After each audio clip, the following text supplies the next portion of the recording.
Well, I guess let's talk about this performance today for you, and then especially the impact you're able to make on the offensive boards.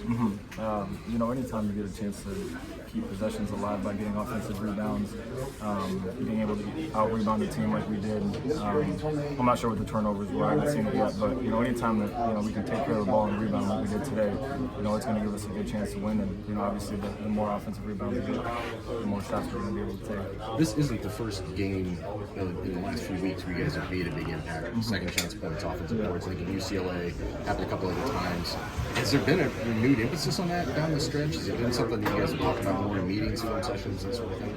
I wouldn't say it's more of an emphasis.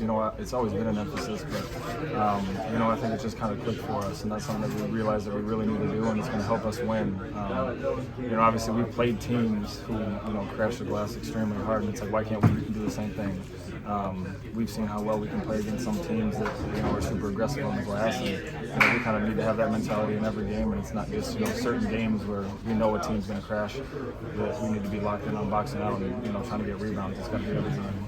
Coach Johnson told me yesterday High Point had an elite bench. Is that something they had stressed to you guys? And for those of you who were coming off the bench, does that kind of give you guys some extra incentive to equalize? Yeah, absolutely. That was definitely an emphasis.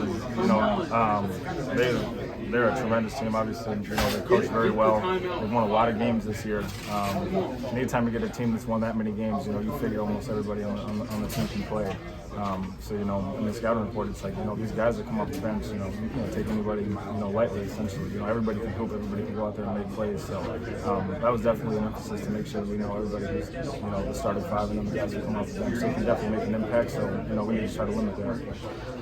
What switch flipped for you guys defensively today? It was much different than what we've seen the last few weeks. High Point clearly didn't want to play half-court offense.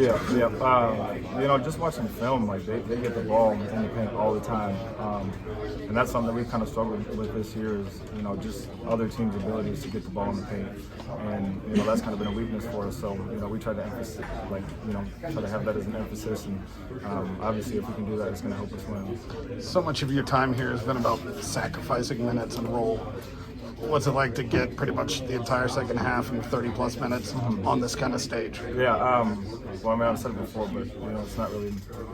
I don't really need a lot for myself. It's not really about me. I just try to do whatever I can to help Purdue win, whether that's knocking down shots, getting out in transition for alley-oops, offensive, defensive rebound. I just need to do the little things and kind of use the athleticism to my advantage and do whatever I can to help the team win. There's back-to-back plays where you and Miles trade put-back dunks. Really seemed to bring the energy up in the arena and for the team. Just what did you see in those two plays? Honestly, the one of Miles, I didn't even see it because I had kind of tripped on my way back after I shot it. I tripped over, I think it was either the ref or the guy contesting foot. I just saw him banging on the rim, and I was like, I didn't even know if it was off my shot because it felt like it was so far after. But obviously hearing the pop of the crowd on that one, and then him being able to get out in transition, and his layup was heavily contested, and then I was able to kind of have those back-to-backs. And obviously we travel with a good crowd everywhere we go, so it helped to get the crowd involved. Did you know that